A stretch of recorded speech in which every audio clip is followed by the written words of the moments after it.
Hello. मेरा नाम अंबर है और मैं हूं नेहा।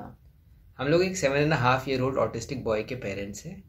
एंड ये चैनल हमने कुछ महीने पहले स्टार्ट किया है पेरेंट्स को हेल्प करने के लिए, उनको काफ़ी प्रैक्टिकल टिप्स स्ट्रैटेजीज बताने के लिए। ऑटिज्म से रिलेटेड बहुत सारे मिथ्स होते हैं या और को बहुत सारी जानकारियाँ जो हम चाहते हैं इस चैनल के थ्रू हम पेरेंट्स या बाकी केयर गिवर्स को दें। हर चाइल्ड यूनिक होता है, सो ये हमारे जो चैनल का कंटेंट है किसी भी प्रकार की मेडिकल एडवाइस या थेरेपी को रिप्लेस नहीं करता। हर बच्चा अलग होता है, वो अपने तरीके से डेवलप होता है। तो जो हम सोल्यूशन देते हैं, जिस चीज़ पे बात करते हैं, हर बच्चा उसको अलग अलग, उसकी अलग अलग टाइम लाइन से उसको बेनिफिट कर सकता है या हर चीज़ शायद बेनिफिट ना करे या कोई। हम काफ़ी रिसर्च करके ये कंटेंट बनाते हैं and her Sunday around 8 PM हम इस कंटेंट को पोस्ट करते हैं। आज हम बात करने, अगर आपको ये वीडियो हेल्पफुल लगता है तो प्लीज़ इसे लाइक करिएगा, सब्सक्राइब करिएगा हमारे चैनल को, और फर्दर किसी पेरेंट्स या केयर गिवर्स जिसको आपको लगता है इस वीडियो से फ़ायदा हो उनसे शेयर करिए। आज हम बात करने वाले हैं न्यूट्रिएंट डेफिशिएंसीज़ के बारे में। न्यूट्रिएंट्स की कमी जो ऑटिस्टिक बच्चों में पाई जाती है। इस कमी के कई कारण होते हैं। एक तो होता है कि डाइजेस्टिव प्रॉब्लम्स होती हैं, जो नहीं काफ़ी सारे बच्चों को होती है। 100% सब बच्चों को नहीं होती, बट काफ़ी बच्चों को जिनको ऑटिज्म है उनको डाइजेस्टिव प्रॉब्लम्स होती है। ऑलमोस्ट आई थिंक हर बच्चा जो मैंने ऑटिस्टिक बच्चा मिला है या जिन पेरेंट्स से बात हुई है, सब पिकी ईटर्स हैं। पिकी ईटर मतलब वो लिमिटेड खाते हैं या हर तरह का खाना नहीं खाएंगे, काफ़ी चीज़ें अवॉइड करेंगे। उनकी कुछ डिशेज बड़ी स्पेसिफिक होती है, वो उनको खाना ज़्यादा पसंद करते हैं। तो काफ़ी पिकी ईटर्स होते हैं, तो उस चक्कर में उनको हर तरह का न्यूट्रिएंट नहीं मिल पाता। कुछ बच्चे सेंसिटिव भी होते हैं किसी प्रकार के खाने से, किसी एलर्जीज हो जाती हैं। कोई पर्टिकुलर कलर का खाना नहीं पसंद होता। तो या फिर ऐसे हैं बोला किसी खाने से एलर्जी हो जाती है, तो वो भी एक रीज़न होता है। एंड बहुत सारे ऑटिस्टिक बच्चों को ऑलमोस्ट 25% ऑटिस्टिक बच्चों को कहते हैं कि गैस्ट्रो गट से रिलेटेड, डाइजेशन रिलेटेड कोई ना कोई प्रॉब्लम होती है। या कोई बच्चा ऐसे भी मेडिसिन खा रहा होता है जिससे न्यूट्रिएंट अब्जॉर्ब होना बॉडी में मुश्किल हो जाता है। तो ये 4-5 रीजंस है जिसकी वजह से ऑटिस्टिक बच्चों में डेफिशिएंसी पाई जाती है। और उस डेफिशिएंसी की वजह से फिर उनके जो ऑटिस्टिक फीचर्स होते हैं या कुछ कैरेक्टरिस्टिक्स होते हैं वो शायद उसमें इंक्रीज हो जाता है, कई चीज़ें में वो बढ़ जाती हैं। तो अगर हमें, सबकी बॉडी है, सबको बैलेंस मेंटेन करना पड़ता है, हमें भी अपने लिए न्यूट्रिएंट्स चाहिए होते हैं। तो इन बच्चों में हमेशा हमें खास ध्यान रखना चाहिए कि इनके कुछ ना कुछ चेकअप्स आप कराएं, जिनके आपको पता चलेगा कि कौन कौन सी ऐसी डेफिशिएंसी है जिनसे कुछ कुछ चीज़ें होती हैं, एक्स्ट्रा होने लगती हैं उनमें। तो अगर हम शुरू करें पहले तो, बट जिससे पहले आप स्टार्ट करो, मैं आपको बताना चाहता हूँ ये जो हम बात करने वाले हैं डेफिशिएंसी के बारे में, इसका कोई भी मतलब नहीं है कि किसी डेफिशिएंसी की वजह से ऑटिज्म हुआ है। इसको ऐसा मत समझिएगा, या अगर आपने कोई डेफिशिएंसी अपने डेफिशिएंसी को एड्रेस कर दिया तो ऑटिज्म ठीक हो जाएगा। ऑटिज्म ठीक नहीं होगा, बट हाँ कई सिम्टम्स बेटर मैनेज हो सकते हैं, कई लर्निंग और वो सब बेटर इम्प्रूव हो सकते हैं। तो अब हम आगे बढ़ते हैं नेहा। तो जैसे मैं कह रही थी कि फिर इनमें एसेंशियल न्यूट्रिएंट्स जो हमें देखने चाहिए, जो बच्चों में कई बार मिसिंग होते हैं। फर्स्ट है ओमेगा 3 फैटी एसिड्स। ये बहुत ही इंपॉर्टेंट होते हैं, बहुत क्रूशल होते हैं हमारे ब्रेन डेवलपमेंट के लिए। तो इन बच्चों के लिए भी है। और आप खुद देखिएगा कि अगर low levels of omega 3 fatty acids होता है इनके खून में, तो उनसे उनको काफ़ी सारी प्रॉब्लम्स आ सकती हैं। जब आप किसी डॉक्टर के पास भी जाते हैं, अगर आप ऑटिज्म का ट्रीटमेंट जो आपको लगता है कि थोड़ा सा कुछ हो सकता है, तो उसमें भी आपको सप्लीमेंट्स में बहुत डॉक्टर सजेस्ट करते हैं कि आप ओमेगा 3 फैटी एसिड्स पे कॉन्सेंट्रेट करें और बच्चे को ऐसी चीज़ें दें जिससे उनको वो मिले, उससे वो फैटी एसिड्स मिले और उनसे उनका ब्रेन डेवलपमेंट अच्छा होता है और फंक्शनिंग बेटर होती है, कॉग्निटिव बेटर होता है। फिर आता है विटामिन डी। वो एक और ऐसी चीज़ है जिससे आई थिंक हम सभी स्ट्रगल कर रहे हैं अभी। और इससे क्या होता है कि प्रॉपर बोन डेवलपमेंट नहीं होती और बोन ग्रोथ नहीं होती और डेवलपमेंट नहीं होती, प्रॉपर इम्यूनिटी सिस्टम इनका ठीक से नहीं होता है, एंड इससे बहुत सारी हेल्थ प्रॉब्लम्स हो सकती हैं बच्चों को। इंक्रीज रिस्क ऑफ इन्फेक्शन एक और चीज़ है, और डिक्रीज बोन डेंसिटी।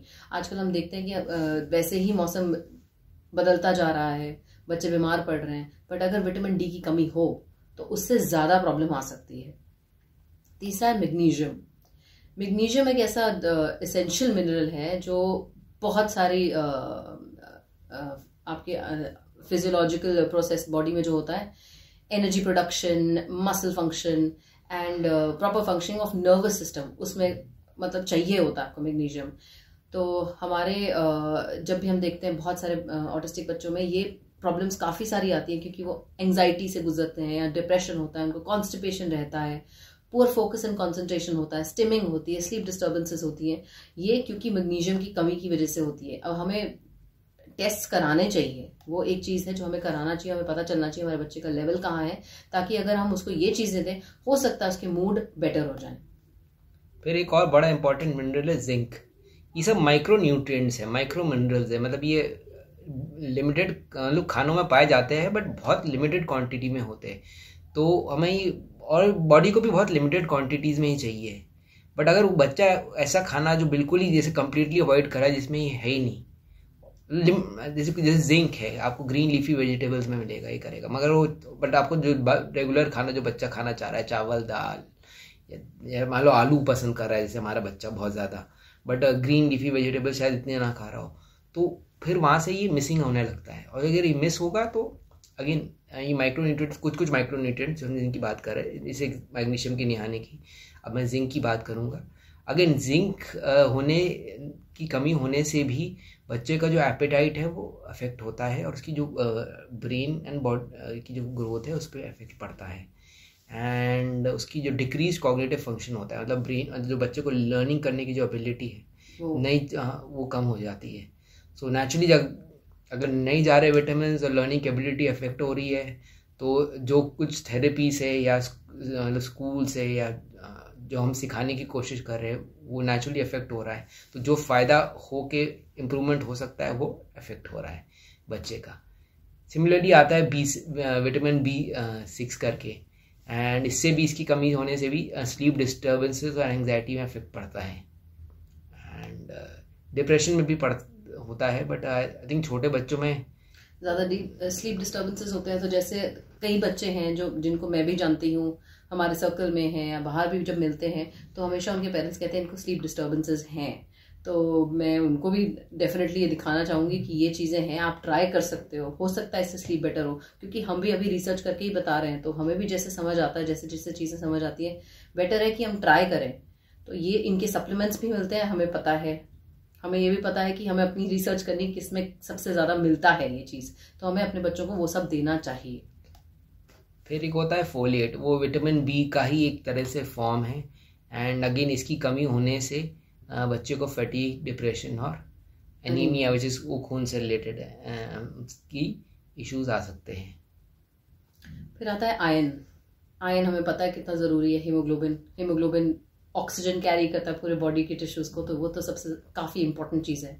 तो अगर लो लेवल्स ऑफ आयरन होते हैं तो उससे सिम्टम्स क्या आ जाते हैं? अगेन बच्चा थका थका रहता है, इम्यून सिस्टम उनका ठीक नहीं रहता, खांसी जुकाम या मतलब कुछ प्रॉब्लम्स आती ही रहती हैं, कॉग्निटिव फंक्शन नहीं है, नहीं कर पाते हैं वो, क्योंकि चीज़ें कमी अंदरूनी कमी से तो होता ही है, हम थकते हैं, अंदरूनी कमी से ये चीज़ें आने लगती हैं। अगर हमारे पास विटामिन सी एक और ऐसी चीज़ है जो पावरफुल एंटीऑक्सीडेंट है, वो सपोर्ट करता है इम्यून सिस्टम पे एंड रिड्यूस करता है इन्फ्लेमेशन बॉडी में। तो विटामिन सी थैंकफुली हमें लगता है कि अब बच्चे को ऑरेंज जूस पसंद आने लगा है तो वो पीता है, और एक विटामिन सी का सोर्स है अच्छा, तो वो लेता है।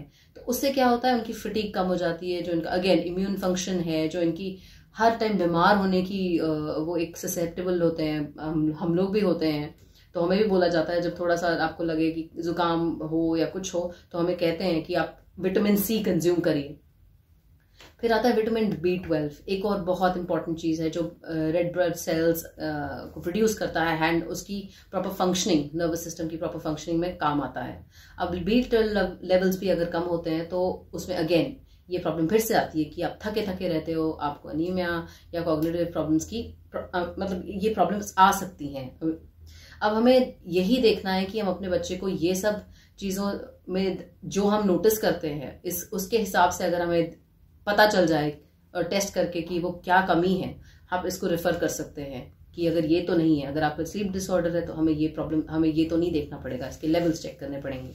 एक बात मैं आपको कहना चाहूँगा कि हमने जो अभी विटामिन के या बाकी माइक्रो न्यूट्रिएंट्स की बात करी है, मैक्सिमम इनमें जो है टेस्ट के थ्रू इनकी पता चल जाता है कि बॉडी में कमी है या नहीं है। कुछ के थोड़े से कॉम्प्लिकेटेड टेस्ट होते हैं, बट कोई भी टेस्ट अगर आप करा रहे हैं प्लीज़ अपने एक बार डॉक्टर से पूछिए। और कोई भी सप्लीमेंट, मैं रिपीट कर रहा हूँ, कोई भी सप्लीमेंट अपनी मर्जी से शुरू मत करिए। अगर आप नेचुरल खाना खा रहे हैं, आप अपना रिसर्च कर सकते हैं कि ठीक है ये विटामिन किस नेचुरल खाने में मिलता है, तो वो आप कोशिश करिए, वो बच्चों को खिलाने की कोशिश करिए। बट जहाँ तक सप्लीमेंट्स का सवाल है, गोली हो गई, टॉनिक हो गया, गमीज आजकल बहुत आने लगी है मार्केट में, और ये एक लोग पागलों की तरह खा रहे हैं सोच के कि नहीं भैया गमीज खा, और बच्चे खा भी रहे क्योंकि उनमें उनको वो मिल रहा है, चॉकलेट वाला फील आता है, वो खा रहे हैं।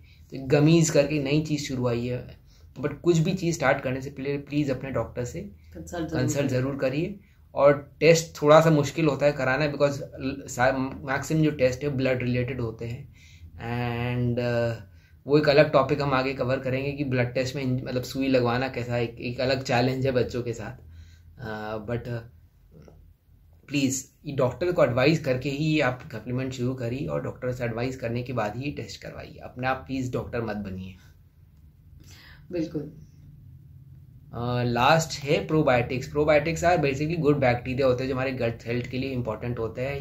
ये बहुत चीज़ों में नेचुरली पाए जाते हैं, दही हो जाता है और बहुत सारे मतलब नेचुरली अकरिंग फूड जो बच्चे, आई थिंक दही तुम्हारा बच्चा बहुत पसंद भी करता है, तो उसमें पाए जाते हैं। याकुल्ट करके एक चीज़ आती है, उसमें भी प्रोबायोटिक्स होता है, बट आई डोंट थिंक वो इतना इफेक्टिव होता है, क्योंकि वो अब्जॉर्ब कर नहीं पाती बॉडी इसकी गुड बैक्टीरिया। मतलब ये सब मार्केटिंग गिमिक्स है बेसिकली कि याकुल्ट पी लेंगे तो प्रोबायोटिक्स मिल जाएगा, या मतलब मैं ये नहीं कह रहा वो बुरा है, बट काफ़ी सारी नेचुरल चीज़ों में भी ये चीज़ पाई जाती है। एंड अगर गट इशू हमने रिलेटेड कुछ भी हमने एड्रेस कर दिया थ्रू गुड बैक्टीरिया, तो वो थोड़ा उसका मतलब जो उसकी जो सिम्टम्स है या जिसकी प्रॉब्लम्स आ रही हैं वो कम हो जाएगी। बट एक चीज़ हमने नोटिस की, मैक्सिमम जो हमने विटामिन्स की बात की या माइक्रोन्यूट्रिएंट्स की डेफिशिएंसी की बात की, सब में कुछ चीज़ें बड़ी कॉमन आ रही थी। एक थी कॉग्निटिव फंक्शनिंग, मतलब ब्रेन की एबिलिटी नई चीज़ों को सीखने की और याद करने की। दूसरी स्लीप डिस्टर्बेंस, यकीन बहुत कॉमन है मतलब इन ऑटिस्टिक बच्चों में, और पुअर फोकस एंड कंसंट्रेशन। ये चार चीज़ें ऑलमोस्ट 80% 70% विटामिन या जो मिनरल्स हमने कवर किए की कमी होने से इफेक्ट होता है। सो आई थिंक ये बहुत इंपॉर्टेंट चीज़ है जो हम लोग एज अ पेरेंट भी इग्नोर करते आए हैं, कि सोचते हैं कि चलो भाई अभी तो कमी नहीं होगी, जब बूढ़े होंगे या बड़े होंगे तब देखेंगे विटामिन, अपने आप जब कभी डॉक्टर बोलेगा बीमार होंगे तो विटामिन की टेस्ट कराएंगे। But I think this is something जो हम लोग को बीच बीच में करवाना चाहिए, और इसके बारे में अपने पीडियाट्रिशियन से भी बात करनी चाहिए। मुझे लगता है इसके साथ साथ हमें जो ये गट हेल्थ इश्यूज होते हैं उससे भी बहुत मुश्किल होती है। अगर आपके बच्चे को कभी लगता रहता है कि वॉशरूम नहीं जा पा रहा है, कॉन्स्टिपेशन रहती है, ये हमें भी डिस्टर्ब करता है पहले से ही। अगर किसी नॉर्मल आप ऐसे भी देखें तो उसमें भी डिस्टर्बिंग होता है, बट इन बच्चों में क्योंकि प्रॉब्लम ये बहुत ससेप्टेबल होता है, इनको लगता है इनको हो सकता है, काफ़ी ज़्यादा हो सकता है, तो इसलिए वही आप बिल्कुल ध्यान रखें कि आप अपने प्रॉपर विटामिन इनको दें जो इनको ज़रूरत है। जैसे हमने बोला कि हमें लगता है कि हमने सब कर लिया है, ये अभी क्या होएगा। हमने इस पर एक दूसरा वीडियो भी बनाया कि कैसे खाना खिलाया जाए, तो उसको हमने इंग्लिश में बनाया था, उसको हिंदी में भी बनाएंगे आगे, बट वो सेपरेट टॉपिक उसको हम कवर करेंगे। तो आज का अगर आपको अच्छा लगा हो तो प्लीज़ लाइक करिएगा, सब्सक्राइब करिएगा, अपने कमेंट्स शेयर करिएगा। बहुत इंपॉर्टेंट है कि आप हमारे मतलब हमें अपने कमेंट्स बताएं कि आपका बच्चा पिकी ईटर है, अगर है तो आपने उसको कैसे हेल्प किया, अगर उसको वो कुछ अवॉइड करता है आपने उसको कैसे हेल्प किया, अगर आपको लगता है कि इनमें से कोई विटामिन की कभी कमी आई है तो आपने क्या डिफरेंट उसमें नोटिस किया जो आप हमें भी बताएं, ताकि हम भी अपने मतलब आगे इम्प्रूव करके अपने आप को भी देखें कि कैसे कराना है अपने बच्चों को, और आगे हम सबको हेल्प कर सकें। Thank you so much. Thank you.